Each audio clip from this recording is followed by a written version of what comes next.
Je vais donc me tourner vers le docteur Cuifo pour lui demander si nous pouvions passer à la phase des questions-réponses et comment est-ce qu'on pouvait organiser cela. Alors, les questions sont nombreuses. Elles sont très nombreuses vu l'intérêt que le sujet porte aux confrères. Et moi-même étant médecin, je pense que nous allons user et abuser de la présence de ces 3 experts. Je dis bien les 3 experts. Donc, permettez-nous, monsieur le modérateur, de profiter de votre présence également ici. Première question, est-ce qu'un jour de ces cotisations annuelles exerce illégalement la médecine? Quoique n'étant pas directement lié à l'établissement, ainsi que docteur et toi?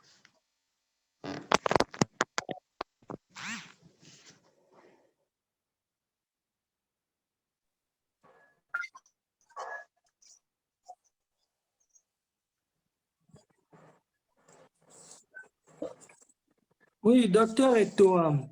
Donc, la toute première question qui vous est adressée est la suivante. Un médecin inscrit à l'Ordre national des médecins du Cameroun, mais qui n'est pas à jour de ses cotisations, exerce-t-il illégalement la médecine?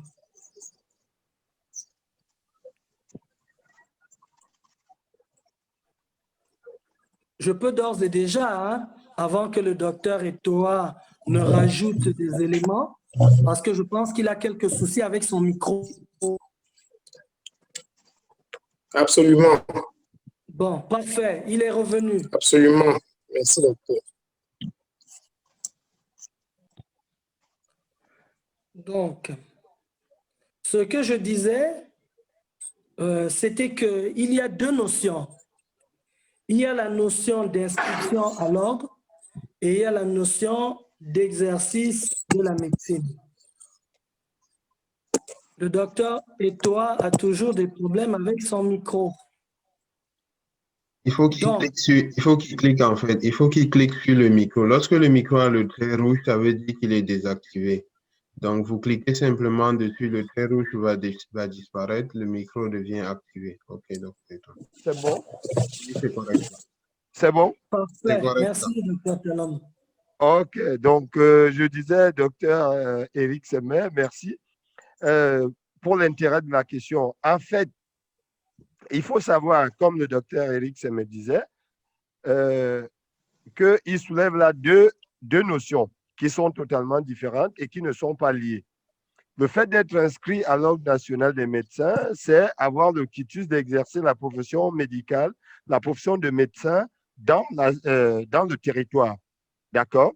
Et maintenant, être à jour des de ces cotisations fait simplement référence au fait qu'il participe de la vie de la société. Mais maintenant, est-ce que le fait de ne pas être à jour des cotisations nous met dans une position où on exerce illégalement la profession médicale?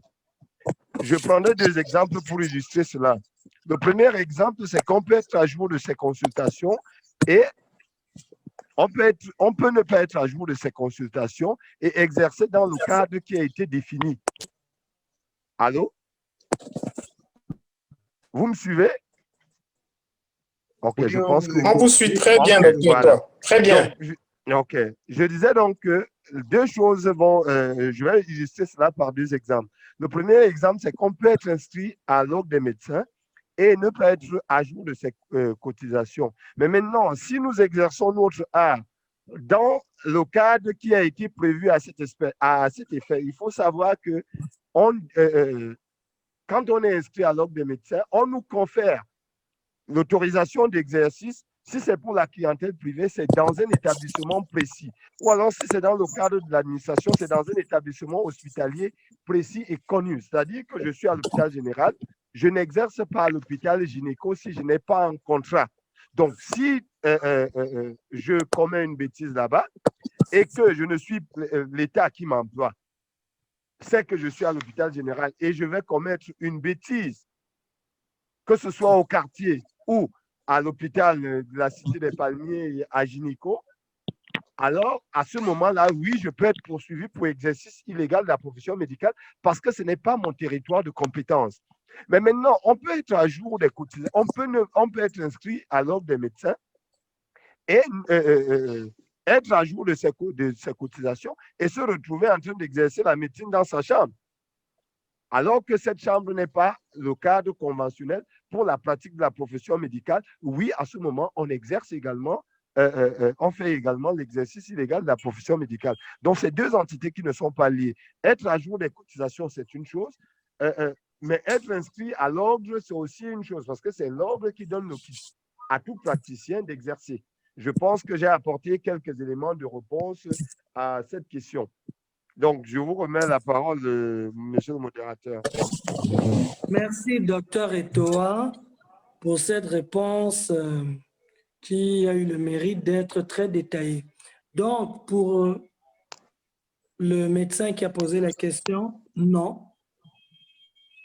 Si on n'est pas à jour de ses cotisations, nous n'exerçons pas illégalement la médecine. Par contre, si vous n'êtes pas à jour de vos cotisations, vous ne pourrez pas, comme l'a dit le docteur Mebara, bénéficier de tout le corporatisme, de l'encadrement et même de l'assistance de l'ordre des médecins en cas de problème. Donc, exercer la médecine dans le cadre prévu par la réglementation n'a rien à voir avec les cotisations. L'inscription est unique et les cotisations vous permettent de jouir de l'assistance et de l'encadrement de l'ordre. Docteur Cuifo, je pense qu'il y a une autre question. Merci, docteur Nsemé. Il y a beaucoup de questions. Alors, je vais lire les questions, disons, 2 par 2 pour nous aider à être également efficaces. Docteur Etoa, les premières questions vous seront beaucoup plus adressées vu que vous avez été le premier intervenant, mais il va de soi que les autres pourraient intervenir si nécessaire. Alors, docteur Etoa, je vous donne 2 suivantes questions. Alors, la première, c'est de savoir comment estimer ou calculer la durée de l'ITT. Et la deuxième, c'est, je crois, docteur Sawa qui voudrait savoir, lorsque devant une réquisition de la police, la gendarmerie, le tribunal ou même une assurance, faut-il mentionner le diagnostic? C'est-à-dire, pouvons-nous ou devons-nous évoquer le secret médical ou quand est-il, sommes-nous tenus de relever ce diagnostic? Donc, ce sont les 2 suivantes questions pour docteur Etoa. OK. Allô? Je suis bien suivi? On vous suit très bien, docteur Etoa. OK. Alors, je vais faire simple. Pour ne pas monopoliser la parole, d'ailleurs, le modérateur pourra compléter, bien évidemment. Alors, comment calculer ou alors comment estimer la durée de l'ITT? Vraiment, c'est aussi simpliste que ça, d'accord? Il faut savoir, et je l'ai dit tout à l'heure, que l'incapacité temporaire du travail, appelons-le ainsi, au sens pénal, est la durée pendant laquelle la personne n'arrive pas à exercer sa profession. D'accord? C'est-à-dire, je suis chirurgien, je me fais une plaie de la main qui cicatrise. Je suis droitier, je me fais une plaie de la main droite lors d'une rixe ou des coups et blessures volontaires. Je me fais une plaie de la main qui prend 10 ou 15 jours à cicatriser. Les 10 ou 15 jours qu'elle prend pour guérir vont correspondre à la durée pendant laquelle je ne peux pas exercer mon art. Par contre, la même blessure infligée à un individu qui, je dirais n'importe quoi, qui est comptable, qui utilise... Allô? Oui. Allô? On vous suit. OK. On vous suit. Donc, non, merci. Un comptable qui a la même blessure, qui guérit après 10 ou 15 jours, mais qui travaille sur machine, n'aura pas 10 jours ou 15 jours d'incapacité temporaire de travail au sens pénal. Donc, vraiment, c'est au cas par cas et c'est, comme j'ai dit, c'est en fonction c'est le nombre de jours pour lequel les lésions que nous avons infligées de manière volontaire ou involontaire à autrui lui permettent de ne pas pouvoir travailler. Mais maintenant, si on veut rester au sens littéral, incapacité totale de travail au sens civil, c'est la durée pendant laquelle la personne ne peut pas jouir, ne peut pas faire les gestes usuels de sa vie. Et elle correspond dans ce que nous appelons l'expertise médicale lorsque nous réévaluons le patient pour lui établir, pour lui faire le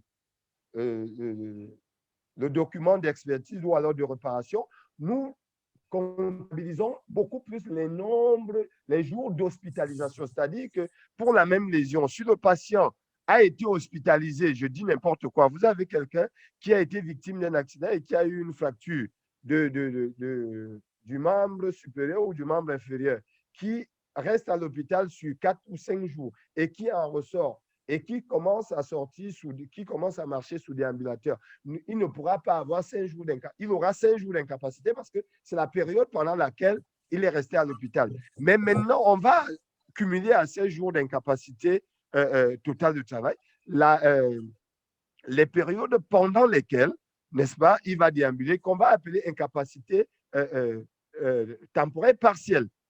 D'accord? Où il va en utilisant le déambulateur, c'est 75%, c'est peut-être 75% ou 70%, mais comme ce n'est pas à 100%, ça ne peut pas constituer une journée d'incapacité totale. Donc, c'est pour ça que je disais, au sens pénal, c'est la durée pendant laquelle une personne ne peut pas exercer son art. Mais maintenant, au sens civil, c'est véritablement la durée pendant laquelle la personne ne pouvait pas faire les gestes usuels. Maintenant, pour ce qui est de la deuxième question, est-ce que nous devons, devant une réquisition ou une interpellation judiciaire, se soustraire au secret professionnel? Non. Non.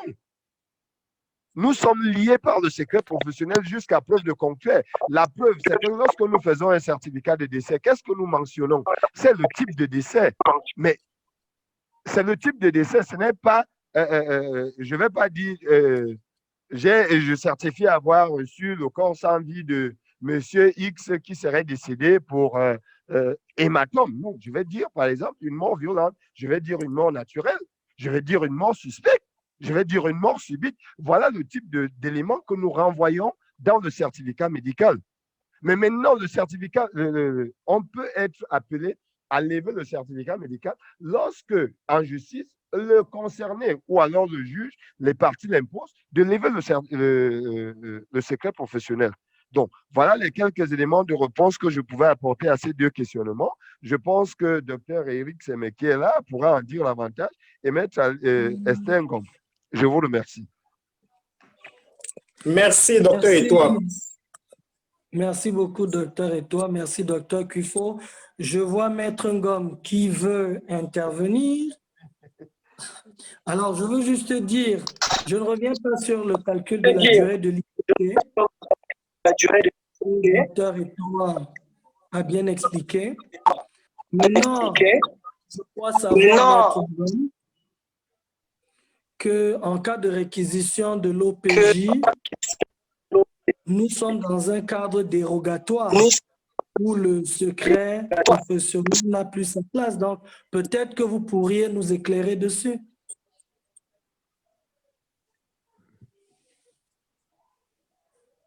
Votre micro n'est pas activé, Maître Ngom. Parce que c'est l'autre qui a la main. C'est bon? C'est parfait. C'est bon. Je vais vous lire l'article 310 parce que c'est lui qui traite de la violation du secret professionnel. Il a une exception, une première exception. Il y a le cas particulier des médecins, chirurgiens, avocats et ministres du culte. Donc, est puni d'un emprisonnement de 3 ans à 3 ans et d'une amende de 1 500 francs. Celui qui révèle, sans l'autorisation de celui à qui il appartient, un fait confidentiel qu'il n'a connu et qui ne lui a été confié qu'en raison de sa profession ou de sa fonction. L'alinéa 1 ci-dessus ne s'applique ni aux déclarations faites aux autorités judiciaires ou de police judiciaire portant sur des faits susceptibles de constituer un crime ou un délit, ni aux réponses en justice à quelque demande que ce soit. Donc, c'est l'alinéa 3 que je vais lire qui parle des médecins. L'alinéa 2 qu'on vient de citer, dont l'exception de tout à l'heure ne s'applique pas aux médecins et aux chirurgiens qui sont des professionnels, sauf dans la limite d'une réquisition légale ou d'une commission d'expertise.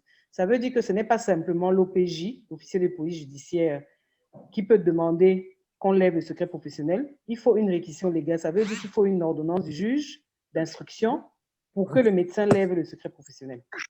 Et il y a plus de protection pour le secret professionnel des médecins, des chirurgiens, des avocats et des ministres du culte, donc prêtres, imams, pasteurs. Merci. Merci beaucoup, Maître Ngom, pour ces éclaircissements. Donc, on retient que c'est la réquisition d'une autorité judiciaire qui peut amener à lever le secret. En dehors de ce cadre, nous sommes tenus au secret professionnel. Merci, Docteur Cuiffon. Merci, merci. Oui, Oui, la maître. réquisition du juge. Parce que l'officier de police judiciaire ne lève pas la réquisition l'ordonnance du juge. D'accord, très bien, maître, très bien.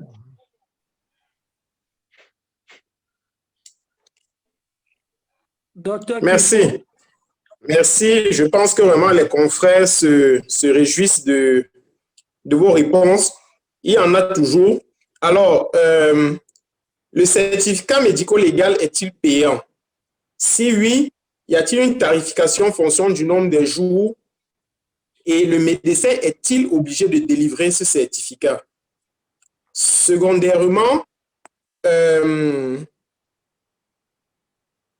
est-ce qu'un médecin est-ce qu'un autre médecin est autorisé à signer un certificat médico-légal définitif et définir une IPP alors que le certificat médical initial a été signé par un autre confrère?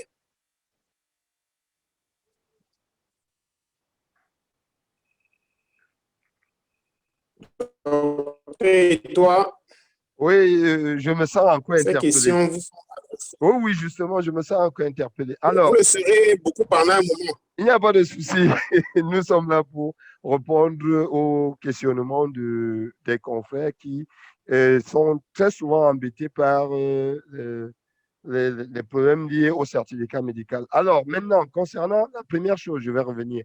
Concernant la tarification, est-ce qu'il y a une tarification en fonction des jours? Je dis non. Qu'est-ce qu'on dit? Le certificat médical, d'entrée de jeu, c'est un acte médical d'emblée. Alors, si on comprend que c'est un acte médical, il ne peut être qu'établi sur la base de l'existence des constatations médicales, c'est-à-dire qu'il y a un dossier médical préalable. Alors, très souvent, est-ce que le médecin est tenu de le signer? On dit ceci, on ne peut pas être, j'aime souvent dire, on ne peut pas être juge et partie. D'accord? Le médecin soignant n'est pas le médecin expert dans le cadre de l'évaluation. Mais qu'est-ce qui se passe lorsque le médecin, parce que la deuxième question va répondre à la première, lorsque le médecin a fait ses constatations, il a reçu le malade, il a fait ses constatations médicales, qu'il les a consignées dans son dossier médical, il établit un certificat médical et remet au patient avec les mentions des constatations vues, pas du diagnostic, comme beaucoup veulent très souvent faire. Donc, pas du diagnostic du malade, mais les constatations. Et alors, à ce moment-là, il va établir ce qu'on appelle le certificat initial. Le certificat final peut être établi par un autre médecin qui peut être le médecin traitant ou alors qui peut être son médecin d'entreprise dans le cadre du fait que la personne travaille en entreprise. Mais pour ce qui est de la codification au Cameroun, c'est vrai que la société camerounaise a posé sur la table du ministère un document sur la tarification des différents types de certificats et nous attendons naturellement la réponse de la hiérarchie. Mais pour ce qui est de l'heure, il faut savoir que c'est un acte médical et en tant que tel, il mérite d'avoir le prix de l'acte de tout acte tel que codifié par la réglementation en cours. Je ne sais pas si j'ai répondu à vos questions. Maintenant, je pense avoir répondu à la première et à la deuxième question. Exactement. OK, merci. Exactement. Merci, docteur. Alors, Je vais... docteur Kifo, si vous permettez, juste une clarification pour compléter ce que le docteur Etoa vient de dire. Je n'enlève rien, hein, je rajoute juste.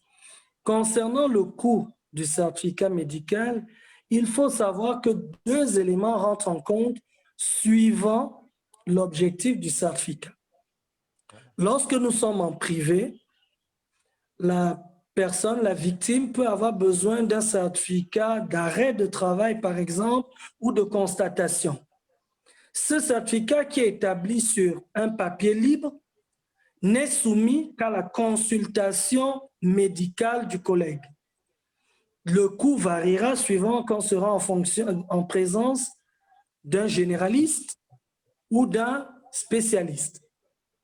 Lorsque nous voulons mener une action judiciaire ou une démarche, notamment chez les fonctionnaires, nous avons besoin de l'imprimer, qui coûte 900 francs ou 1800, qui vont se rajouter cette fois-ci à ceux dont a parlé le docteur Etoa, à la consultation.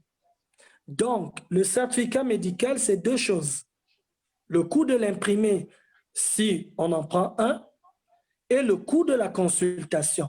Je ne reviens pas sur les autres éléments qui ont été très bien étayés. C'était juste cette précision. Je vous repasse la parole, docteur Kifo. Merci, docteur Semé. Je me délecte vraiment de toutes ces questions et de ces réponses. Je vais un peu aller plutôt à la fin où j'ai docteur Lampoedja qui aimerait avoir quelques éléments sur le certificat prénuptial.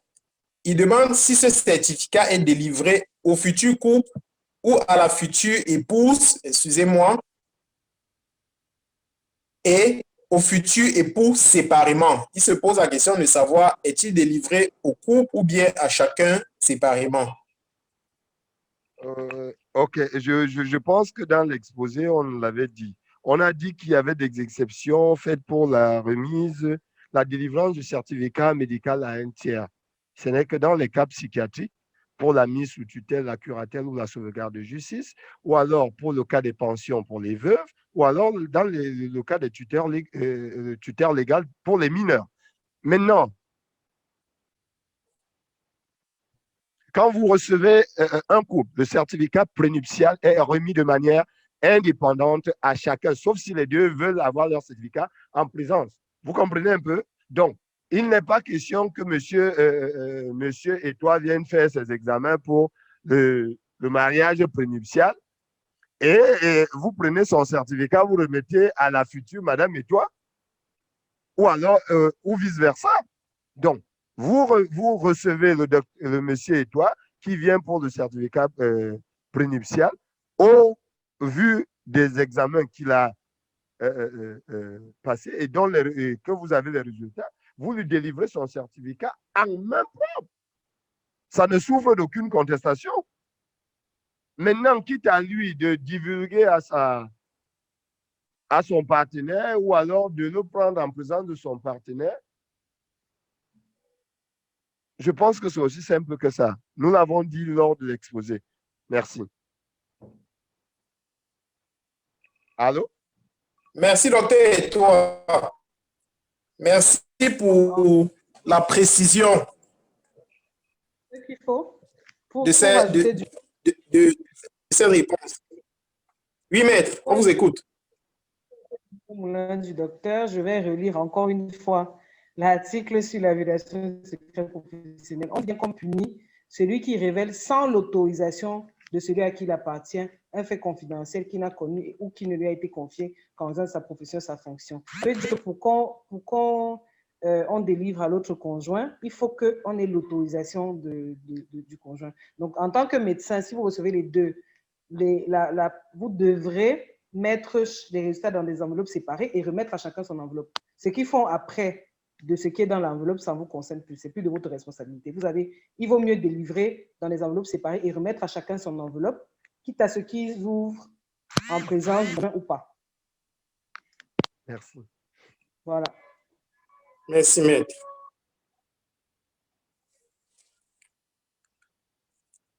Alors, je vais embrayer avec la prochaine question. Il arrive des fois qu'un usager se présente, par exemple 2 semaines après un accident ou une agression et sollicite un certificat médico-légal de coups et blessures. Et souvent, il vous présente des photos avec des ecchymoses orbitaires. Vous l'examinez, à l'examen du jour, le patient est normal. Alors, le confrère demande comment se comporter lors de la rédaction d'un tel certificat sur l'ITT, la durée. Deuxième question, ce sera pour maître, je pense que quelqu'un demande si un personnel falsifie, une personne falsifie un certificat médical avec la signature d'un médecin, que prévoit la loi? Bon, je pense que ça a été dit, mais la répétition étant pédagogique, Maître Ngom, cette question vous est adressée. Docteur, et toi? Oui. Alors, c'est simple. La question, revenons un peu. Pourquoi on se fixe? Je repose la question. Alors, il arrive qu'un usager se présente 2 semaines après un accident ou une agression. Bon, merci. Je voulais juste qu'on... Voilà. Alors, qu'est-ce que nous avons dit dans l'établissement du certificat médical? C'est les constatations du jour. D'accord? Et si vous avez, je dis n'importe quoi, si vous avez été bastonné il y a 6 mois et que lorsque vous vous présentez à mon cabinet pour une consultation, pour l'établissement de votre certificat, je n'ai aucune cicatrice, je n'ai aucune séquelle de votre accident, comment vous voulez qu'au jour dit, je vous dise que vous avez 6 jours ou 17 jours d'incapacité? Je me réfère à ce que je vois et ça, le médecin doit le comprendre. C'est les constatations du jour, pas les constatations relayées. Vous relayez quand même ce que le demandeur vous dit. C'est-à-dire, j'ai été bastonné, machin. Vous faites le récit de tout ce qu'il vous a dit. Mais maintenant, votre examen clinique, vos examens paracliniques, vous arrivez à quelle conclusion? C'est ça qui vous intéresse. Ce n'est pas ce que le patient a demandé. N'oubliez pas qu'il n'y a pas que ses intérêts qui sont en jeu, il y a les vôtres. Comment, je prends cet exemple en sortant pour dire, mais comment qualifiez-vous, comment pensez-vous que vous voyez un malade 6 jours, 10 jours après qui a reçu une J, vous n'avez aucune trace de cette J, vous n'avez aucun élément. Sur la base de quoi vous allez dire que ce patient présente des cicatrices compatibles avec les faits allégués? Sur la base de quoi? Donc, en tenez-vous à ce que vous voyez. Le récit du patient, ça peut vous permettre de comprendre l'environnement, ça peut vous permettre de comprendre les circonstances, mais ça ne vous permet pas de donner une ITT, de qualifier son incapacité.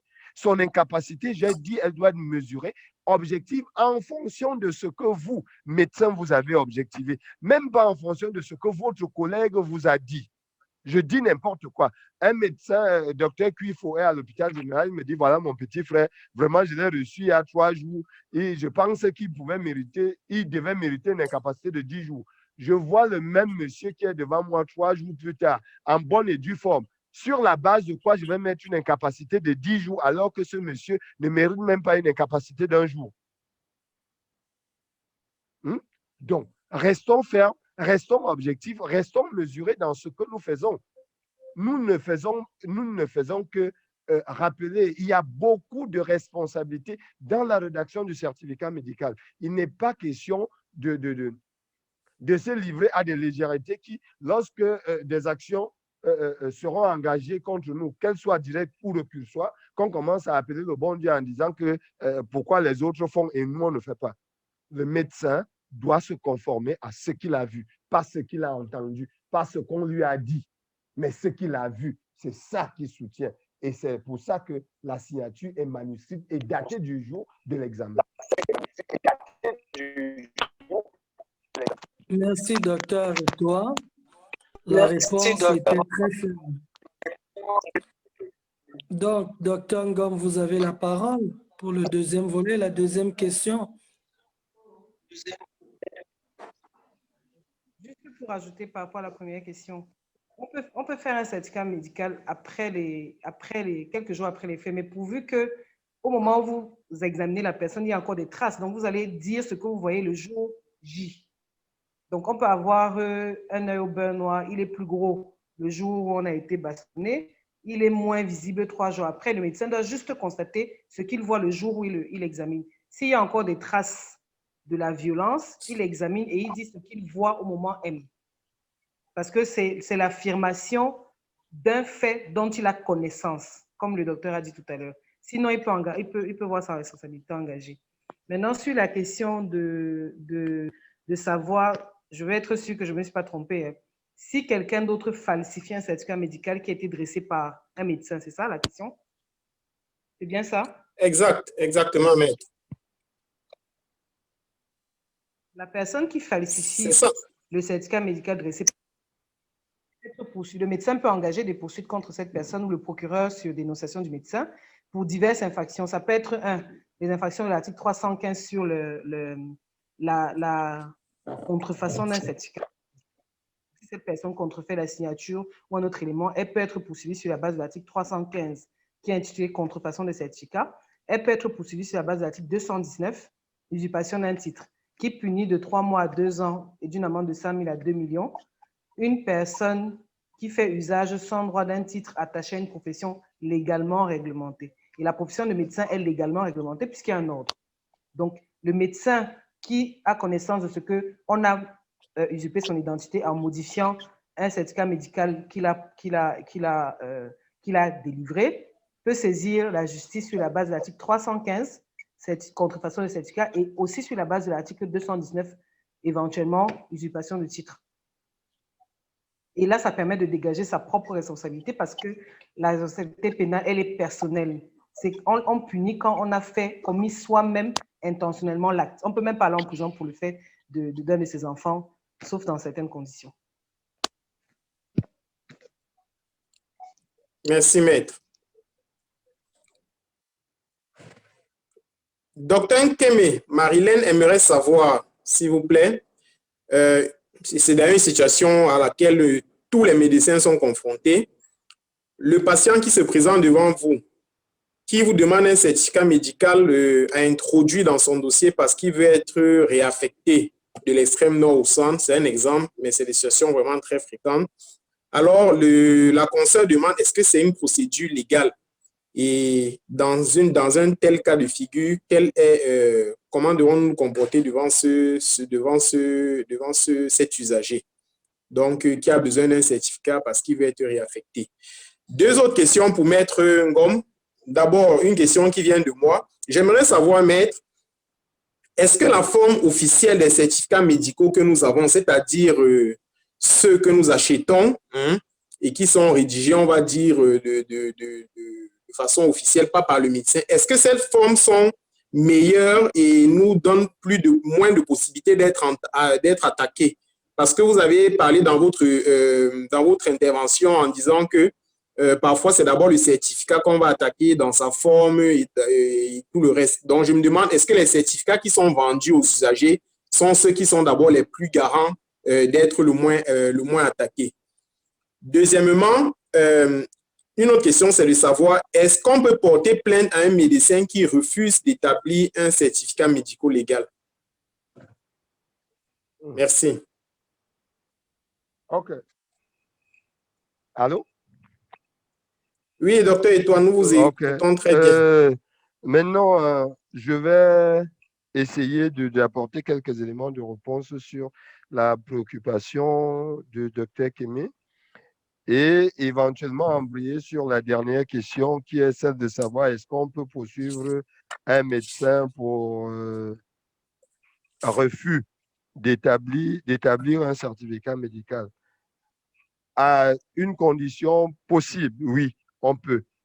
Mais maintenant, si le médecin estime qu'il y a, comme dans toute prise en charge, N'oublions pas que le certificat médical est un acte médical. Ne l'oublions pas. Certificat médical égale acte médical dans lequel nous consignons les constatations médicales qui sont faites. Donc, maintenant, si le médecin estime que dans la rédaction, dans l'établissement de ce certificat, il peut être taxé de subjectif parce que existence d'une relation quelconque ou particulière avec le patient, à ce moment, il peut demander, il peut dire sur cette base qu'il ne pourra pas l'établir. Mais maintenant, si vous avez constaté, j'ai dit que c'est la rédaction des constatations médicales. Donc, il faut l'existence d'un dossier médical. Pourquoi ne pas rédiger les constatations que vous avez déjà préalablement mentionnées dans votre dossier médical? Le docteur, le maître Estengom va s'appesantir dessus. Maintenant, pour ce qui est de la question qui fait l'embarras de tous les médecins, la réaffectation d'un personnel pour un détachement à un poste d'une région à une autre, alors, avec demande d'un certificat médical. Comprenons-nous, on dit que certificat médical égale existence d'un dossier médical. Maintenant, si vous vous rendez compte, je dis n'importe quoi, si vous vous rendez compte que les conditions de travail de la personne dans la zone où elle travaille ne sont pas favorables à son état de santé, vous faites un certificat médical qui ne la détache pas de là où elle se trouve, ou même dans l'entreprise. Il est arrivé très souvent dans le cas des entreprises d'avoir un personnel qui ne peut pas faire certaines tâches du fait de son état de santé. Vous dressez quand même un rapport médical ou un certificat médical qui atteste que le travail que la personne fait actuellement est peut-être délétère pour son état de santé. À ce moment, vous adressez ce certificat médical au médecin de travail qui est dans l'entreprise et lorsqu'il prendra connaissance de votre certificat, mènera son enquête médicale. Il viendra voir si vraiment ce que vous dites est compatible ou non et à ce moment, il pourra le redéployer. Donc, pour toute personne qui doit se déplacer ou machin, c'est au médecin de voir de manière objective et sur la base de l'existence réelle de ce dossier médical, existence réelle du dossier médical, qu'il devra attester ce qu'il doit mentionner. Il ne s'agit pas de voir Dr Semedi, bon, comme Dr Semedi, c'est mon ami, il ne veut plus travailler à Yaoundé, il va travailler à Douala. Je ne connais pas son état de santé, je lui dresse un certificat médical pour dire que Yaoundé n'est pas compatible avec son état de santé et il doit être affecté à Douala. Donc, il faut tous ces paramètres. Vous devez avoir effectivement l'existence d'une comorbidité ou situation délétère qui l'empêche sur le plan professionnel de s'épanouir sur le plan sanitaire. Et à ce moment, vous lui dressez un rapport. Mais ne dressez pas un rapport sur la base de la complaisance. Et maintenant, ce rapport doit même aussi va être soumis, parce que ce n'est pas votre rapport qui va l'enlever. Ce sera soumis à un comité qui va évaluer. À l'intérieur, il y aura des médecins et on va lui demander d'autres preuves qui ne sont pas seulement votre rapport. Je pense que c'est quelques éléments que je pouvais apporter. Docteur Eric Semer complétera, j'en suis sûr. Docteur Etoa, merci pour vos réponses qui sont si dynamiques. On sent l'intérêt que vous portez à la chose. Alors, juste pour rappeler la règle, hein, les certificats sont rédigés à la demande des intéressés pour s'efforcer de leur faciliter l'obtention des avantages sociaux. Ça, c'est notre devoir. Mais c'est des avantages sociaux auxquels leur état de santé leur donne droit, sans céder à aucune demande abusive. Voilà la règle. On veut bien aider, mais il faut que vous ayez droit et pas de demande abusive. Je ne redis rien d'autre, je ne rajoute rien. Docteur Etoa a tout dit. Par contre, je vais passer la parole à Maître Ngom pour cette histoire de plainte en cas de refus de CML. CML. Merci, docteur. Avant de passer au directement à ce que vous avez dit, en rappelant que c'est la constatation, le certificat, c'est l'affirmation de fait dont on a connaissance. Et que quand une administration ou une entreprise demande pour un dossier un certificat médical, elle a forcément une idée derrière la tête. Elle veut s'assurer, comme le docteur Eto'o a dit, que la personne elle sera en mesure de se déplacer et d'aller exercer ses fonctions à l'endroit où elle sera affectée. Donc, il faut que le médecin examine effectivement la personne et dise tout ce qu'il a constaté, pas juste les déclarations de l'individu, parce qu'il y a une tolérance administrative là-dessus, parce que pour tous les concours, on signe le certificat sans regarder la personne même parfois, et puis on envoie. Sauf que le jour où il y a un problème, par exemple, on envoie quelqu'un qui est asthmatique à l'extrême nord où les conditions climatiques ne sont pas favorables pour lui, ou qui est drépanocytaire, qui doit être pris en charge dans certains endroits, le jour où il a un accident, quelque chose lui arrive, il peut se retourner contre le médecin et contre l'administration qui va se retourner contre le médecin dans une action repulsoire. Parce que l'administration a dans son dossier le document du médecin qui atteste que cette personne est en bonne santé et donc elle peut aller prendre son poste. Il faut toujours voir le bout de la responsabilité. Donc, quand il n'y a pas de problème, c'est bon. Mais moi, j'ai des cas d'un camarade qui est décédé en formation militaire. C'est parce que dans notre culture, on n'a pas l'habitude d'engager des actions pénales pour ce genre de choses, mais sous d'autres cieux, on aurait poursuivi l'administration et le médecin qui a attesté que cette personne pouvait faire le militaire. Donc, voilà ce que je voulais ajouter sur cette question-là avant de passer. Donc, le docteur, il faut lui demander si la forme des certificats médicaux des imprimés qui étaient vendus, vous protégez suffisamment, vous, en tant que médecin, quand vous les remplissez, parce que j'ai indiqué que la première chose qu'on regarde dans les procédures judiciaires, c'est la forme des documents qui sont produits. Première chose, vous n'avez pas vraiment le choix. C'est une forme qui a été imposée par l'État, par l'administration. Vous n'avez pas le choix, vous devez l'utiliser. Et c'est peut-être même pour cette raison qu'on impose que les certificats médicaux soient délivrés seulement dans les structures publiques, parce que c'est l'État qui a fait les modèles et tout. Deuxième chose, l'État qui est en même temps le service qui a le ministère de la Santé et le ministère de la Justice, en concevant les formats des documents, les conçoit en fonction de ce qui est recherché pour chaque type de document. Dans le certificat médico-légal, on veut prouver et engager éventuellement la responsabilité d'un tiers pour des coups et blessures. Donc, le format et les questions, les éléments qui sont dans le certificat, dans le document, sont de nature à renseigner pour pouvoir prouver que cette personne a accompli ses actes et qu'il y a bien une infraction, parce que la qualification dépend du nombre de jours d'incapacité. Donc, logiquement, ça devrait protéger. Maintenant, quand on arrive à l'examen, quand l'avocat ou le juge ou le procureur arrive à l'examen du certificat médico-légal qu'on lui produit, il recherche à partir de ce qu'il y a dans la forme. Donc, on liste, le document liste les éléments, il faut le nom. Est-ce que le nom, c'est conforme? Donc, il ne va pas regarder le format. Donc, l'avocat ou le procureur ne regarde pas la forme du formulaire, il regarde ce que vous avez renseigné.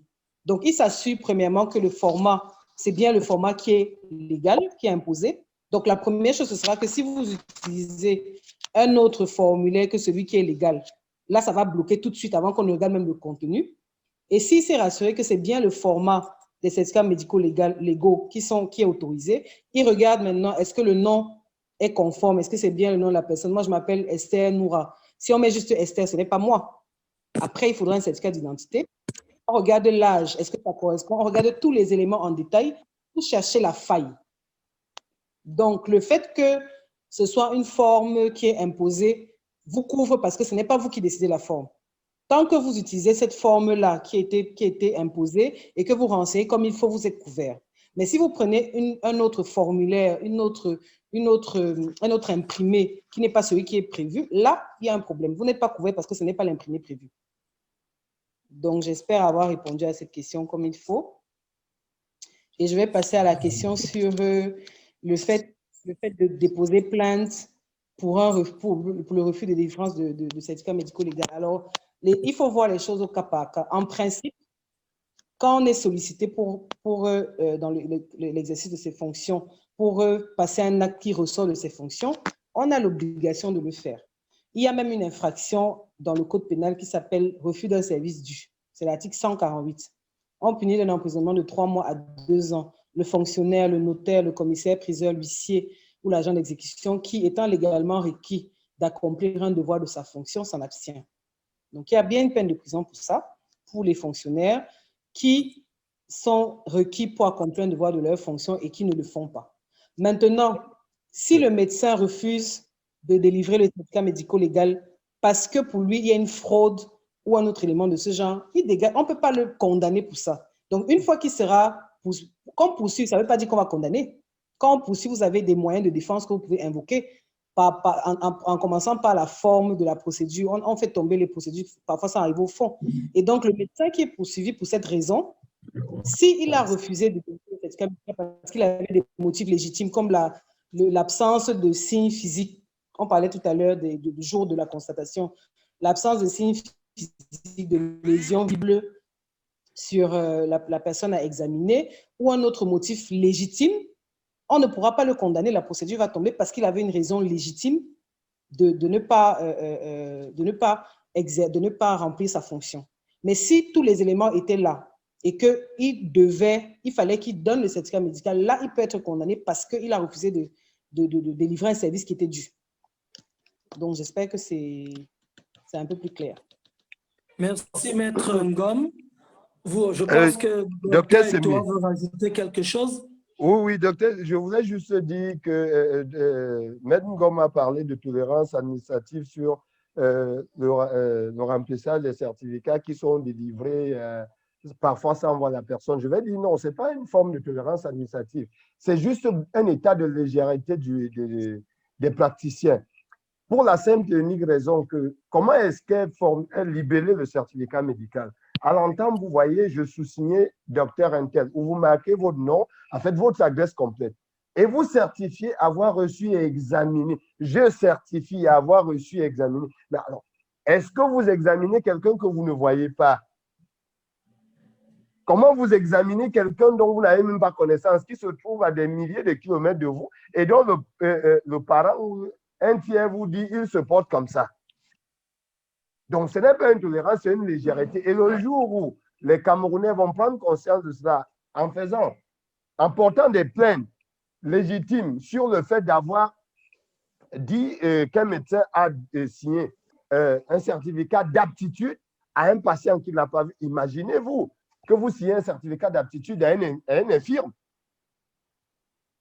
et qu'il arrive, lorsqu'il présente son certificat de validité, il est handicapé. Alors, donc, il faut que les médecins le comprennent. On a dit certificat médical égale constatation médicale. Vous ne constatez pas quelque chose qu'on vous dit, vous constatez quelque chose que vous voyez. C'est le petit ajout que je voulais apporter. Merci, docteur Etoa.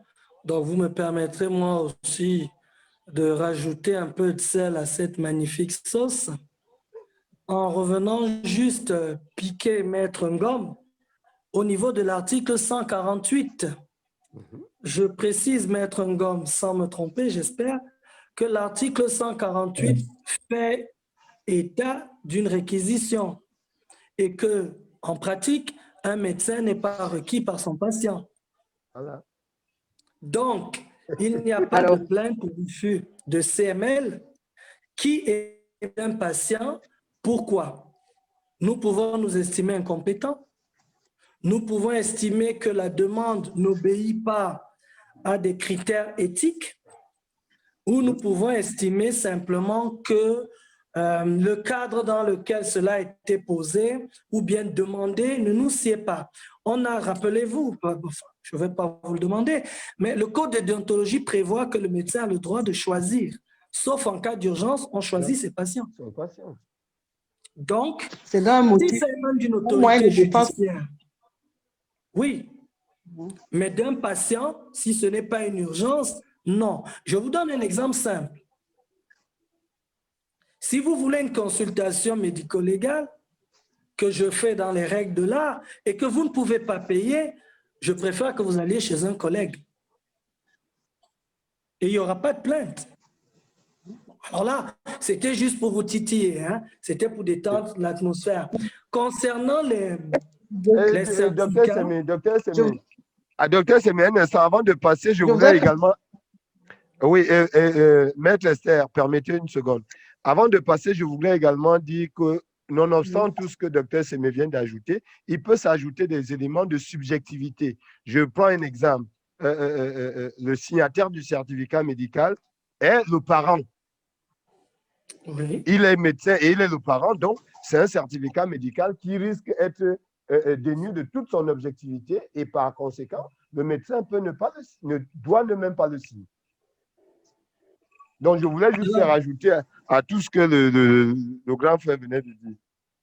Alors, oui, allez-y. dans la 148, quand il parle de réquisition de légalement, ça, ce n'est pas la même compréhension que l'article 315, où on parle bien d'autorité judiciaire. Ici, le service est demandé par un usager, et l'usager, c'est le patient. Vous comprenez? Donc, le fait qu'on dise légalement requis, le légalement veut dire qu'on l'a trouvé à son endroit, dans son lieu de service, où il exerce sa profession, et on a sollicité le service. Effectivement, comme vous dites, le fait de poursuivre ne veut pas dire condamner, je précise encore. Donc, quand il est poursuivi, le médecin a la latitude d'invoquer tout moyen de défense à sa disposition. La subjectivité, dire qu'il n'a pas fait le certificat médical parce qu'il a un lien avec la personne et donc il ne sera pas objectif, ça va passer. Et la preuve se fait par tout moyen et le moyen de défense peut être qui empêchait le médecin de délivrer ce service-là. Et donc, c'est au juge après d'apprécier. Mais pour le cas d'un refus de service la personne qui est la victime, c'est bien l'usager, soit l'usager d'un fonctionnaire de n'importe quelle administration, y compris le médecin. C'est important. Parce qu'après, ça laisse à l'interprétation. Faisons attention. Donc, juste une autorité judiciaire, on va vous condamner parce que le juge va balayer ce moyen de défense d'un revers de la main. Je préfère les autres moyens de défense, la subjectivité. Les médecins légistes ont l'avantage de faire un peu de droit. Et le droit, c'est les mots. Un patient ne peut pas requérir un médecin. Donc, vous avez certainement plus d'arguments. Je pense qu'on va passer à une autre question et nous pourrons continuer en aparté ce petit débat intéressant. Docteur Cuifo, vous avez la parole. Merci, docteur. Merci, docteur Ndom. Merci, docteur Semé. Merci, maître, et merci aussi à docteur Itoa. Croyez-moi, si on s'en tient à ce rythme, on va pas terminer ce webinaire où on va passer toute la journée. Alors, je vais prendre encore juste quelques questions et je pense que sur nos différents réseaux, notamment notre page Facebook de Maître Kamé, nous pourrons toujours continuer à poser les questions et même secondairement, nos experts apporteront les réponses. Toutefois, il y a quand même d'autres questions qui présentent certains intérêts que je vais quand même poser. Et thank you for your exposé. I have some worries that I would like to present. What to do when patients don't realize paraclinic to confirm a lesion? Why this is important for the practitioner to defining the duration of PWI and TWI. Je pense que Dr. Etoa pourra nous apporter une réponse. Certainement, ça a déjà été dit, mais pour le confrère, il a peut-être besoin d'une explication en langue anglaise. Ensuite, j'aimerais quand même que nous apportions quelques éclaircissements à nos confrères gynécologues qui aimeraient savoir quelles sont les possibles conclusions d'un certificat prénuptial. Est-il possible de dire, de conclure sur un certificat prénuptial quelque chose comme n'est pas apte au mariage ou bien est apte au mariage? Après ces réponses, nous allons prendre quelques questions sur le certificat de genre de mort avant de conclure. Merci. Ok, je commence toujours par la fin parce que le meilleur, c'est à la fin. Alors, dans un certificat prénuptial, qui a parlé d'aptitude au mariage? Il ne s'agit nullement pas de parler d'aptitude au mariage parce qu'on ne fait pas un certificat, on ne fait pas une école pour savoir si la personne sera apte à se marier ou pas. Mais maintenant, qu'est-ce qu'un certificat prénuptial? C'est la réalisation d'un ensemble d'examens, d'accord, qui peuvent impacter sur la génération à venir. Ça veut dire quoi? Si docteur Cuifo, docteur et toi décident de se mettre ensemble et que docteur et toi a des comorbidités, des pathologies qui peuvent être transmises de génération en génération parce que l'autre partenaire a également les mêmes facteurs à ce moment. Parce que dans le certificat prénuptial, retenons-le, on ne signe qu'une chose. La seule chose, c'est qu'il y a existence ou non de maladies héréditaires ou alors contagieuses de génération à génération. C'est aussi simple que ça. On ne va pas chercher les capacités à pouvoir être une femme, parce que là, on va chercher si la dame est robuste, si elle s'est lavé les marmites, si elle s'est... Non. Ou alors si le monsieur peut tirer 3 brouettes, tout ça. Il ne s'agit pas de ça. Il s'agit juste de savoir si le monsieur présente, ou le monsieur ou la dame présente des pathologies qui sont contagieuses et qui peuvent être délétères à la vie du couple. Monsieur est AS, madame est AS, alors il y a possibilité de faire des enfants drépanocytaires. On dit, avec tout ce que ça comporte, c'est à éviter. Ça ne veut pas dire. Vous pouvez, il peut être SS, l'autre est AS, ils décident de se marier, vont se marier, mais dans votre certificat, vous aurez déjà établi le lien en disant qu'il y a des risques d'incompatibilité si jamais les deux se mariaient. Maintenant, l'autre question, c'était qu'est-ce qu'on fait lorsque le patient n'a pas fait d'examen paraclinique qui peuvent apporter des éléments importants sur la déclaration des faits avérés. Alors, maintenant, si votre patient n'a pas fait d'examen paraclinique, vous n'allez pas devenir un microscope, vous n'allez pas devenir un scanner, vous n'allez pas devenir, je ne sais pas moi, quel autre type d'examen pour voir le tréfonds de votre patient. Vous vous limitez à ce que vous avez vu sur le plan clinique avec les petites conséquences que ça peut avoir et vous vous arrêtez là, vous signez votre certificat et vous le rendez en âme et conscience. Donc, le fait de n'avoir pas fait les examens ne va pas vous empêcher de conclure à ce que vous avez vu, de conclure à ce que vous avez constaté. Donc, voilà les quelques éléments de réponse que je pouvais encore apporter à ce sujet. Merci. Merci, docteur, et toi. Alors, je vais venir parler aussi, je voudrais que nous prenions quelques questions sur un certificat qui est très, très, très problématique, c'est le certificat de genre de mort. C'est un véritable casse-tête pour les confrères parce que ses conséquences sont parfois lourdes. D'abord, quelle est la différence entre un certificat de décès et un certificat de genre de mort? Ce certificat de genre de mort peut-il être délivré un jour ouvrable et comment conclure un certificat de genre de mort? Okay. Bon, la différence part déjà du principe. Docteur Eric Semé, je m'excuse d'avoir pris la parole sans l'avis du modérateur. Je pense que le docteur Cuifoma plus de cours. Donc, la différence est déjà sur la dénomination. Nous avons un certificat de décès, nous avons un certificat de genre de mort. Le certificat de décès, c'est quoi? C'est la constatation du fait que la mort est constante et réelle. J'examine un corps sans vie qui arrive aux urgences dans mon cabinet je ne sais pas, pour une levée de corps. Je dis que la mort est constante et réelle. Ça, c'est le certificat de décès. Maintenant, pour ce qui est du certificat de genre de mort, c'est le certificat de type de mort. Je l'ai précisé à l'entame ici. Nous en avons 4. Nous avons le certificat, les morts naturelles, nous avons les morts suspectes, nous avons les morts subites, nous avons les morts violentes. Il n'est pas question dans un certificat de genre de mort d'aller dire que le patient est décédé des suites d'AVC. L'AVC étant une maladie contractée par le patient et dont une des complications ou alors une des conséquences logiques est le décès, c'est une mort naturelle. Donc, dans le certificat de genre de mort, on détermine la nature de la mort, alors que dans le certificat de décès, on constate que la mort est constante et réelle. Voilà la différence entre les deux. Merci. Merci, docteur Edouard. Les réponses vraiment sont d'une pertinence qui m'éblouit. Alors, le docteur Cuifo, permettez-moi de rajouter deux petites choses. Les Vous avez toutes les permissions, monsieur le modérateur.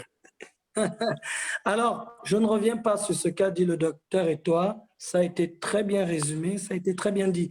Mais je veux attirer l'attention de nos collègues. La détermination du décès au Cameroun se fait après 6 heures de temps, sauf si vous avez une séparation entre l'extrémité céphalique et le reste du corps. Vous avez une carbonisation, vous avez une putréfaction. Dans les 6 heures, on considère que la victime est dans un état de coma prolongé. Donc, ne vous précipitez pas. Ça peut être un cas qui nécessite une réanimation. Mais dès que ce temps-là est passé, on rentre pleinement dans le cadre de ce dont a parlé le docteur Etoa. Certificat de décès pour confirmer que la mort est bien constante et réelle, et genre de mort pour déterminer le type. C'est tout ce que je voulais rajouter. Merci. Merci, docteur. J'ai une question pour docteur Ngom. À propos de la poursuite du médecin qui refuse de signer un certificat médico-légal, j'aurais appris d'un aîné que le médecin peut ou doit signer le certificat écrit 0 jour s'il juge qu'il n'y a pas besoin de donner une incapacité. Qu'en pensez-vous? Alors, il n'a pas besoin de mettre 0 jour, il ne met juste pas d'incapacité temporaire, c'est tout. Il n'a pas besoin de mentionner. Il mentionne le nombre de jours quand il y a des jours d'ITT. Quand il n'y en a pas, il ne mentionne pas l'ITT simplement. Merci. Merci, maître. D'autres confrères, plusieurs confrères veulent savoir, puisqu'on a des formulaires de certificats déjà figés et parfois l'espace pour y écrire ne suffit pas, est-ce possible, doit-on faire acheter d'autres exemplaires aux patients, aux mêmes patients, ou bien on peut écrire au verso du certificat?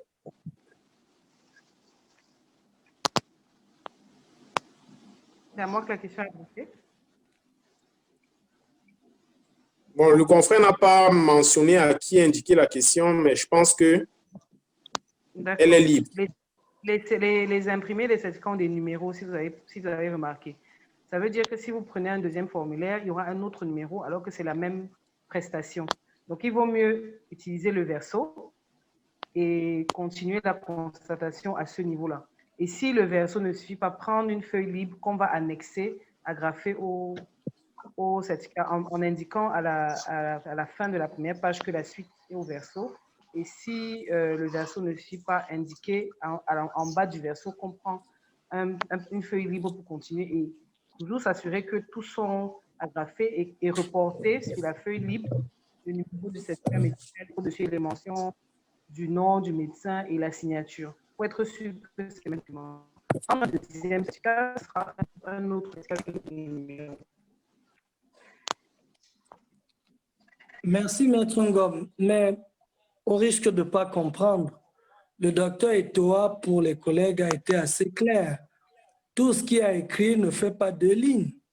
Écrit mort naturel, par exemple, sur un certificat de genre de mort, on n'a pas besoin d'écrire derrière. Dit que la mort est réelle et constante sur un certificat de décès. Attention, pas de secret, pas de violation du secret médical. Professionnel, oui. Vous vous amusez souvent à écrire que Monsieur X est décédé d'un AVC ou d'un quoi. Ce n'est pas ce qu'on vous demande.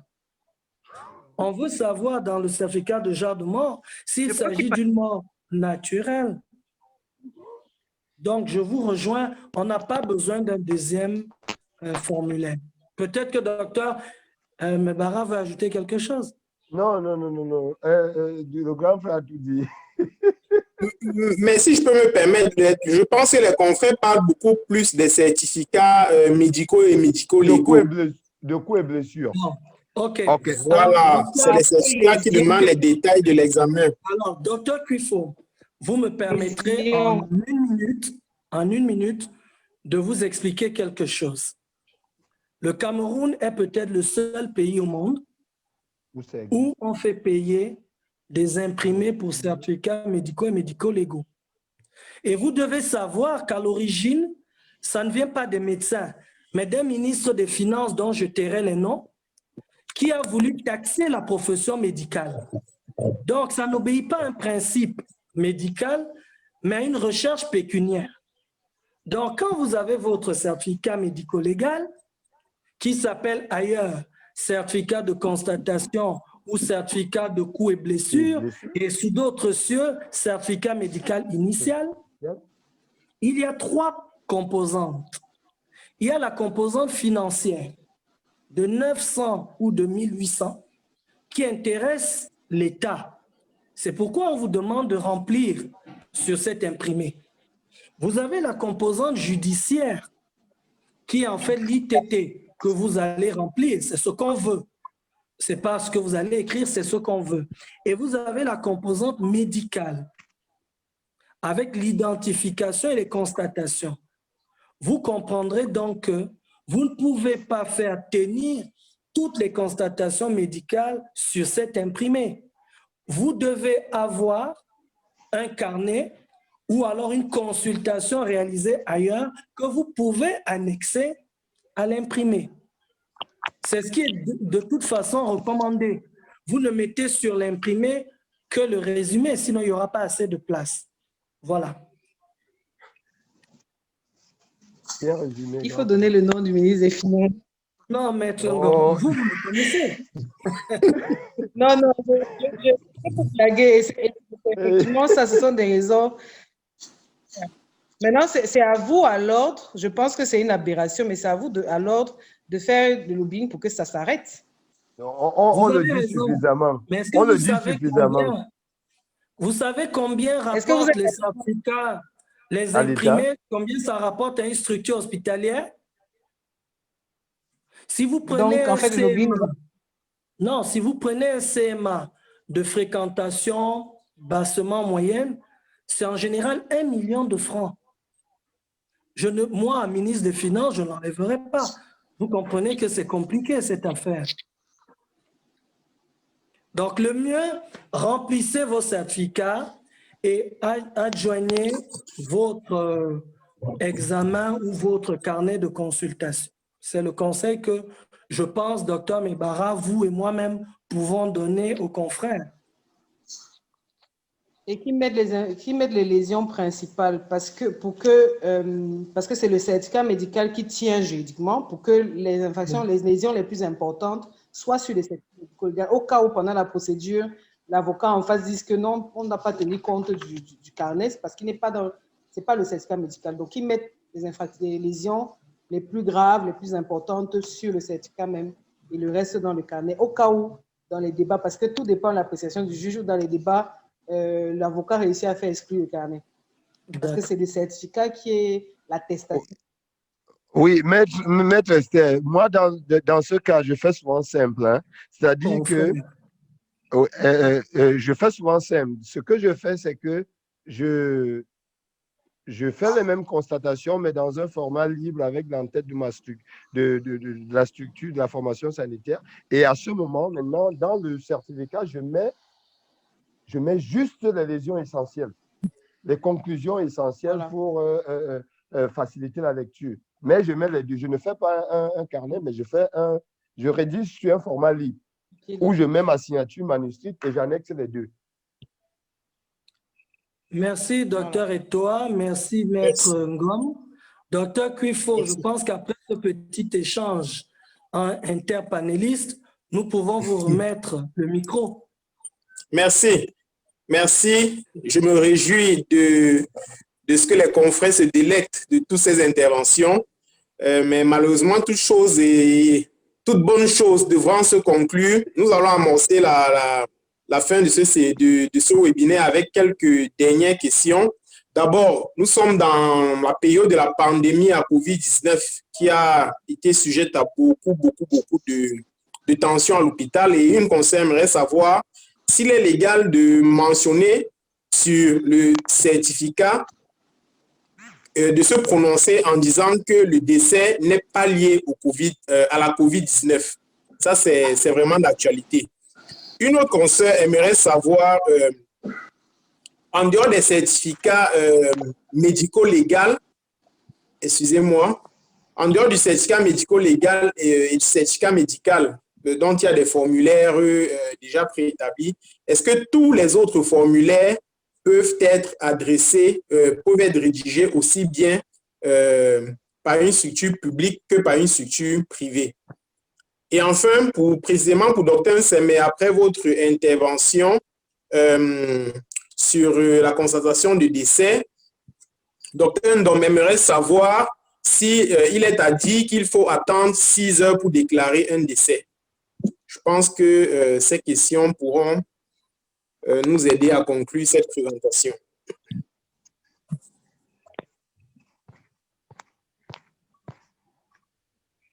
Docteur Cuifo? Oui, docteur, et toi? Est-ce que j'ai une question dedans? Docteur, et toi, vous êtes notre expert. Vous savez très bien que vous pouvez répondre à toutes les questions. OK. Donc, je vais revenir sur ce qui fait vraiment l'actualité aujourd'hui, qui est la COVID-19. Il faut savoir que parmi les dérogations, il y a dans le Code de santé publique, il y a ce qu'on appelle les maladies contagieuses à déclaration obligatoire, à notification obligatoire. Vous voyez? Donc, ça peut être le choléra, ça peut être la COVID-19, ça peut être les PFA, les paralysies flasques, ça peut être la poliomyélite. Alors, toutes ces maladies qui sont à déclaration obligatoire font en sorte que dans le système de santé publique, on est obligé de mentionner que nous avons reçu un cas. Naturellement, en mettant de côté l'identité du patient. C'est-à-dire, je ne vais pas mettre sur un certificat, docteur, monsieur X est décédé de suite de COVID.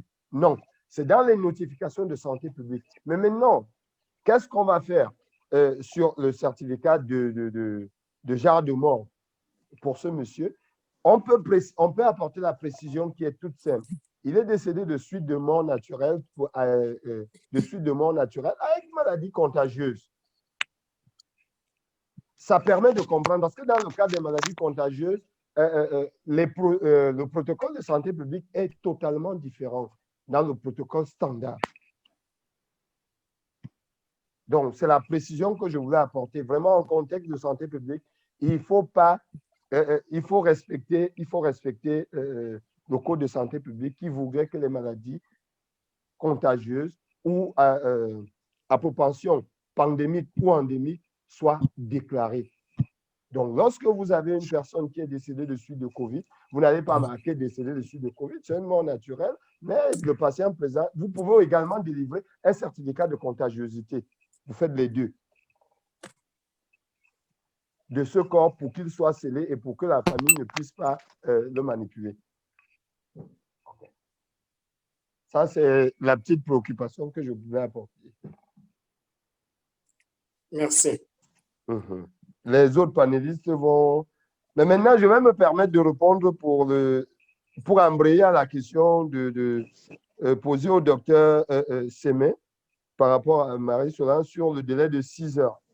En fait, j'ai pour coutume de dire qu'il est important, parce que beaucoup de médecins le font, et ça, c'est à leur risque et péril, de voir les patients, parfois dans l'arrière des véhicules, dans les malles arrière, et déclarer que ces derniers sont décédés et demander aux familles d'aller les jeter dans les morts, d'aller les conserver dans les morts.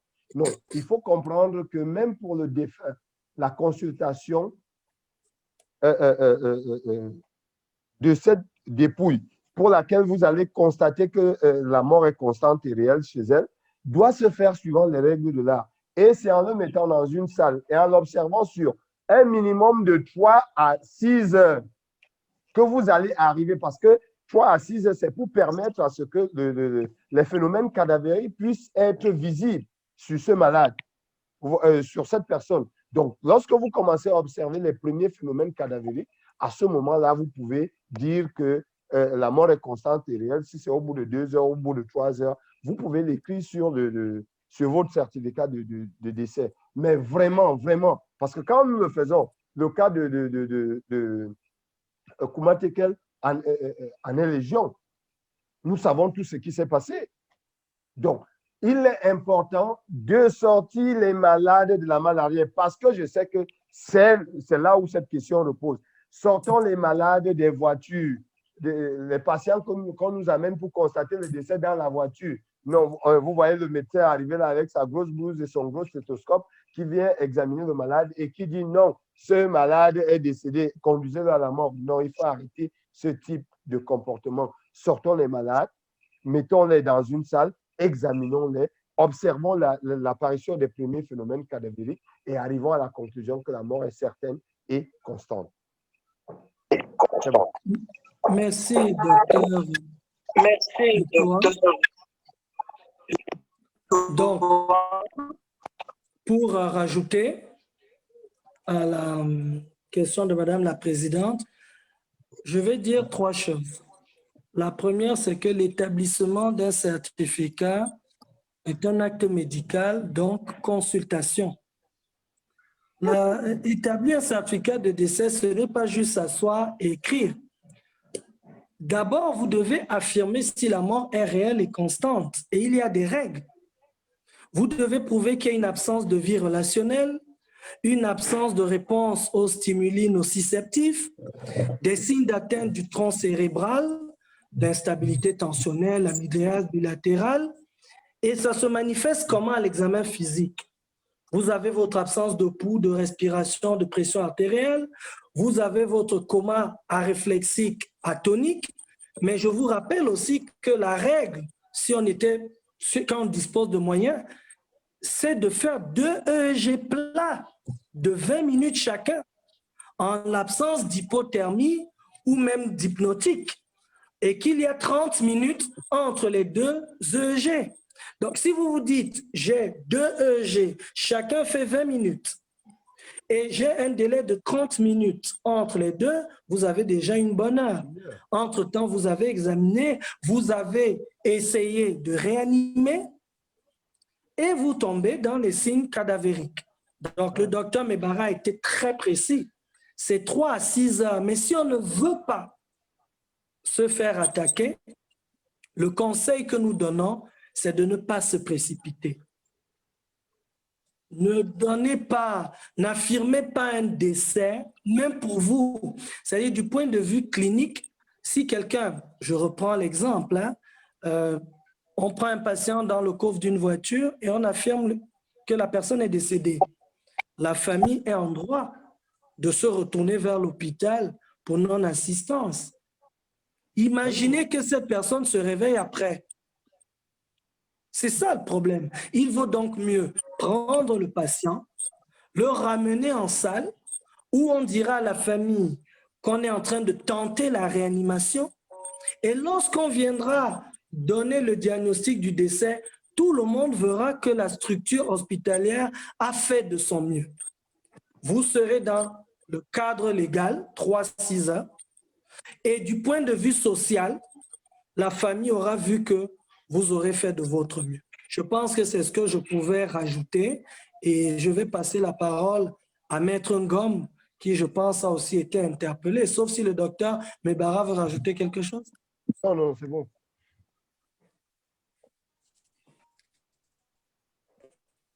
Vous avez tout dit, hein, parce que, encore une fois, passez les actes avec prudence, en respectant vos protocoles, parce que à un moment, on peut engager votre responsabilité, comme le docteur vient de dire tout à l'heure. Le principe est le même que pour tous les certificats. Il faut respecter les process et s'assurer d'avoir examiné effectivement la personne ou le cadavre tel que vos protocoles le demandent. Parce que à partir du moment où les protocoles ne sont pas respectés, à tout moment, votre responsabilité peut être engagée. Donc, comme le docteur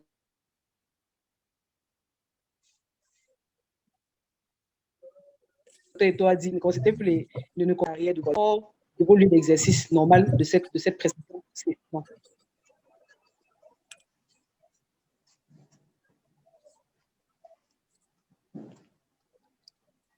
Allô? Oui, docteur Kufo, nous vous écoutons. Ah oui, maître, à un moment, on vous a perdu. La connexion du tiers-monde. Non, mais je pense que l'essentiel de l'intervention a été dit. Ben, je pense que nous avons parcouru vraiment l'ensemble de toutes les questions qui ont été posées. Une toute dernière question que je ne saurais ne pas poser parce qu'elle était répétitive et peut-être la répétition apportera encore la réponse. C'est un certificat médical correspondait au coût de la consultation. Mais dans le cas où un médecin rédige son certificat, excusez-moi, je parle plutôt à docteur Semi-Adopté et toi, est-il dans le tort de demander aux malades de payer pour ce certificat? Vous avez pris l'exemple de beaucoup de pays étrangers. Nous avons vu dans beaucoup de pays étrangers où les certificats médicaux légaux ont un coût qui est bien prévu. Parfois, c'est 30 000, parfois, c'est même plus dans certains pays en Afrique, alors qu'au Cameroun, les confrères, il n'y a pas un coût prévu, mais des confrères font payer des certificats médicaux légaux aux malades. Cela est-il injuste ou bien sont-ils en tort de le faire? Je pense que ce sera la dernière question. Bon, permettez-moi de répondre pour couvrir le docteur et toi en apportant une réponse. L'établissement d'un certificat médical est une consultation médicale dont le prix varie en fonction du médecin, de sa qualité et de la structure. Si vous allez voir un médecin généraliste, c'est une consultation de médecin généraliste. Si vous allez voir un spécialiste, c'est une consultation de spécialiste. À titre d'exemple, si vous allez voir le docteur Mebara, c'est une consultation médico-légale, consultation de spécialiste où pour établir un CML, il vous retiendra en moyenne 30 minutes. Cette consultation ne peut pas avoir, oui, minimum, ça ne peut pas avoir le même coût que quelqu'un qui n'est pas spécialisé dans la matière et qui le fera en 5 minutes. Le problème, ce n'est pas le coût. Le problème, c'est que ce n'est pas normé. Dans les structures, les directeurs devraient dire qu'il y a un coût pour l'imprimer et il y a un coût pour la consultation. Prenons un exemple. Si pour établir le certificat médico-légal, il faut des examens, vous allez payer le coût des examens. On doit comprendre que c'est un acte médical et que comme acte médical, il doit être tarifé. Alors, le docteur Mebara l'a dit tout à l'heure, docteur Eto Mebara, il y a une procédure qui est en cours avec les autorités sanitaires pour que ces actes soient normés, que leur tarification soit normée. Donc, il ne nous appartient pas de donner les montants. Mais retenez qu'on est en droit de demander le coût d'une consultation et le coût de l'imprimation. Voilà ce que je peux dire, sauf si le docteur et toi veut rajouter quelque chose. Non, très bien expliqué. Donc, en fait, vous avez dit l'essentiel. Merci, docteur Semé. C'est vraiment... merci pour la pertinence de cette réponse. Je pense que c'est clair, c'est net et chaque médecin, du haut de son doctorat et de toute son intelligence, saura comment l'examiner, comment l'analyser et comment se comporter conséquemment. Nous sommes arrivés à la fin de ce séminaire, de ce webinaire précisément. Au nom de Maître Kamer, je tiens à adresser les remerciements vraiment très sincères à tous les participants à ce webinaire, aux confrères qui ont donné de leur temps pour venir y assister. Je pense que le besoin est énorme et un seul séminaire de ce genre ne serait pas suffisant et il serait peut-être souhaitable qu'à l'avenir, nous le répétions encore et encore. Donc, à tous, merci d'avoir pris le temps d'assister à ce webinaire. Aux différents intervenants, j'adresse également nos sincères remerciements. D'abord à Dr. Étoile, qui est membre de Maître Amer, que je ne présente plus, et qui donne chaque fois de son temps et de sa disponibilité pour capaciter et former les confrères dans tout ce qui concerne la médecine légale. Merci infiniment, Dr. Étoile, nous savons toujours compter sur vous. Maître Ngom, vous êtes notre star en termes d'avocat. Permettez-moi d'utiliser ces mots parce que c'est vous qui donnez vraiment de tout votre temps malgré vos occupations vraiment énormissimes pour répondre à nos sollicitations chaque fois que besoin est. Malheureusement, nous n'avons même pas les moyens de payer la grande avocate que vous êtes, mais merci de nous assister. La communauté médicale le prend vraiment très, très, très au sérieux et vous dit infiniment merci. À notre aîné, Dr. Semer, je ne saurais trouver les mots pour avant que je vois que tu es en train de conclure, il y a une question qui est, bon, c'était une suggestion ou une demande qui est passée dans les questions là, et je pense que c'est quelque chose que Maître Kamer devrait peut-être prendre en considération. La personne demandait, je n'ai pas noté le nom, est-ce que c'était possible d'avoir un document qui résume les bonnes pratiques d'établissement de tous les certificats? Et je pense que Maître Kamer pourrait solliciter les panélistes pour rédiger ça à 3 ou 4 mains, parce que c'est important d'avoir un document de référence qui intègre tous les éléments dont on a discuté pendant le webinaire. C'est ce que je voulais ajouter. Et deuxième chose, ça c'est une recommandation générale. Vous avez suivi tout à l'heure les deux docteurs vous dire quel devait être le format, la procédure, les précautions que vous deviez prendre dans la rédaction des différents certificats, pas que ce médico-légal, tous les certificats et attestations en général. Et ce que je veux dire, c'est qu'à chaque fois, essayez de vous conformer à ce que la loi dit, votre code de déontologie, le code de santé publique, et regardez aussi le code pénal pour voir quelle serait votre responsabilité. Et parce qu'à la fin de la journée, le juge qui est saisi interprète la loi pénale comme il veut. Ça me ramène au débat que je vais continuer, docteur, après. Un juge peut très bien considérer que la réquisition, c'est le fait qu'un simple patient demande. Donc, ne faites tout pour ne pas être à la merci de l'interprétation du juge qui, à la fin de la journée, celui qui décide en fonction de ce qu'on lui aura présenté. Il aura forcément sa propre interprétation de la loi en fonction de son vécu. Il peut avoir un antécédent avec un médecin. Donc, essayez au maximum de vous conformer, d'être compliant avec tous les textes et regarder le code pénal qui est en libre téléchargement sur Internet. Mais si on fait le document de référence, on va intégrer toutes les dispositions. Faites tout pour être toujours en conformité, pour laisser la plus petite marge possible à l'interprétation du juge, parce qu'à la fin de la journée, c'est lui qui décide de vous condamner ou pas. Et donc, de vous faire payer des dommages et intérêts, de vous faire radier de la profession, etc. C'était le dernier point que je voulais soulever. Merci, maître. Si vous lisez dans les commentaires, vous verrez que vous avez déjà beaucoup de femmes parmi nous et pas des moindres. Merci, maître. Vous avez juste anticipé sur quelque chose sur lequel je serai également revenu. C'est la nécessité vraiment d'un document qui comprenne l'établissement de ces certificats. Et l'occasion est bonne, comme vous l'avez dit, de solliciter les experts ici présents pour la confection d'un tel document. Et maître Kamer se verra vraiment à cœur de participer à la rédaction de ce document. Je terminais mes remerciements en remerciant notre aîné, le docteur Semer, vraiment pour l'honneur immense vraiment qu'il nous a fait de modérer ce webinaire. C'est un très, très, très grand honneur, maître, docteur, parce que avoir quelqu'un comme vous parmi nous, vraiment nous honore. Je tiens à vous dire merci infiniment d'avoir sacrifié de votre temps pour nous accorder votre disponibilité pour ce séminaire. Nous sommes vraiment, vraiment honorés. Nous vous remercions. À tous, j'aimerais dire que Maître Kamer est une association de médecins qui est à la disposition des médecins et nous œuvrons pour ce que nous appelons la nouvelle génération de médecins.